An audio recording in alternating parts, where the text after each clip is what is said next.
8 ಪ್ರಿನ್ಸಿಪಲ್ಗಳಲ್ಲಿ 8ನೇ principal ಏನಂತಂದ್ರೆ ಮಾಂಸಾಹಾರ ಕೂಡದು. ಮನುಷ್ಯರಿಗೆ ಸಸ್ಯಾಹಾರ ಅಮೃತಾಹಾರ. ಮಾಂಸಾಹಾರ ಪಾಪಾಹಾರ. ಮಾಂಸಾಹಾರವನ್ನು ಸೇವಿಸಲೇಬಾರದು. ಯಾಕೆಂದ್ರೆ ಮನುಷ್ಯನಿಗೆ ಕಾಯಿಲೆಗಳು ಬರುವುದಿಲ್ಲ ಮಾಂಸಾಹಾರವನ್ನು. ಒಂದು ಪ್ರಾಣಿಯನ್ನ ಕೊಂದು ನಮ್ಮ ಬಾಯಿಗೋಸ್ಕರ ಪ್ರಾಣಿಯನ್ನ ಕೊಂದು ನಾವು ನಮ್ಮ ಆಹಾರವನ್ನು ಮಾಡಿಕೊಳ್ಳಬಾರದು. ಪ್ರಾಣಿಗಳಿಗೂ ಪಕ್ಷಿಗಳಿಗೂ ಎಲ್ಲದಕ್ಕೂ ಜೀವಿಸುವಂತ ಹಕ್ಕು ಇದೆ. ನಮ್ಗೆ ಯಾವುದೇ ಪ್ರಾಣಿಗೆ ಪಕ್ಷಿಗೆ ಕೊಲ್ಲುವಂತ ಅಧಿಕಾರ ಇಲ್ಲ.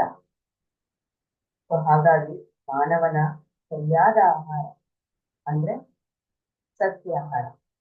ಮೊಟ್ಟೆ ಆಗಲಿ, ಮೀನಾಗಲಿ, ಮಶ್ರೂಮ್ ಆಗಲಿ, ಮಾಂಸ, ಕೋಳಿ ಯಾವುದನ್ನು ಮನುಷ್ಯರು ತಿನ್ನಬಾರದು. ಇದು BSS 18 ಪ್ರಿನ್ಸಿಪಲ್ಗಳಲ್ಲಿ 8ನೇ ಪ್ರಿನ್ಸಿಪಲ್ ಅತಿ ಮುಖ್ಯವಾದದ್ದು. ಆಮೇಲೆ ಸಸ್ಯಾಹಾರವನ್ನು ಕೂಡ ಮಿತವಾಗಿ, ನಮಗೆ ಬಾಯಿಗೆ ಟೇಸ್ಟಿ ಅಲ್ಲ, ನಮ್ಮ ಶರೀರಕ್ಕೆ ಎಷ್ಟು ಬೇಕೋ ಅಷ್ಟು ಮಿತವಾಗಿ ಸೇವಿಸಬೇಕು.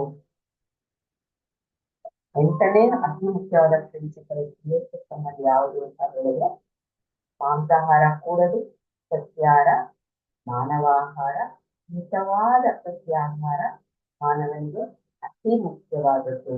Thank you master.